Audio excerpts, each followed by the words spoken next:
Title of the book is There's Something Which Isn't. No, there's nothing which isn't. So let's say the first definition arose because we thought there's something which I don't know. There's something which isn't. And the response to that was the expansion or the definition, which is the reflection of ourselves. So when you come here as a person, through that lens, just witness how many times you say to yourself, "There's something which isn't." When you have that resistant feeling, you're just saying to yourself, "There's something which isn't," and then you go about seeking to fill that imagined void that you've just created, because it's just a perception. It might seem very real.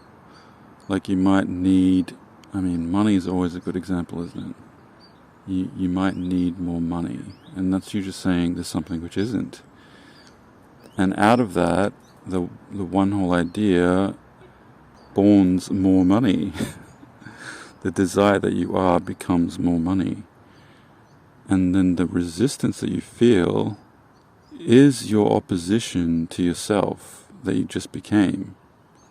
And you keep holding on to that frequency by you go about seeking a solution to the lack.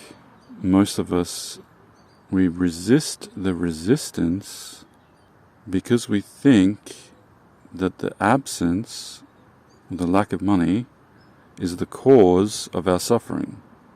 So therefore we seek a solution to vanquish that resistance. And resisting resistance, it just adds to the momentum of not being what you just became.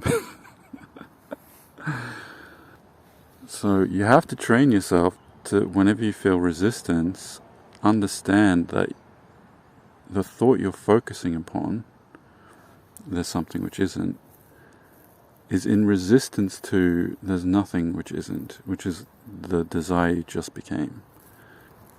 Because when you understand, okay, there's never anything which isn't, because as soon as I define that there is something which isn't, simultaneous to that, it's solved.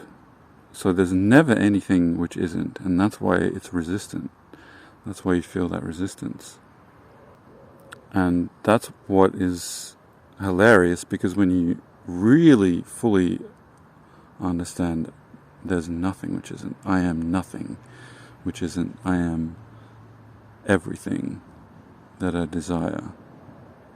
You feel such a knowingness, such a completion, that you literally just stop moving. Like you don't even look for a solution in the physical world. You just know, and you just be.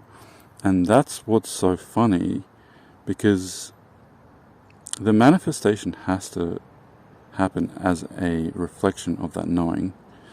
But so you've just become the one idea again, right? And as we've explained, that being the one idea, knowing yourself as the one idea, you can't expand anymore. So you literally just stop until you fooled by the illusion again, which is the whole purpose of the illusion. Everybody's trying to vanquish their ego or whatever, but the ego is the very engine which powers the illusion. The power of the illusion of the ego is so loved by your real self. It's necessary for infinity. It's just when the ego becomes, let's call it the negative ego,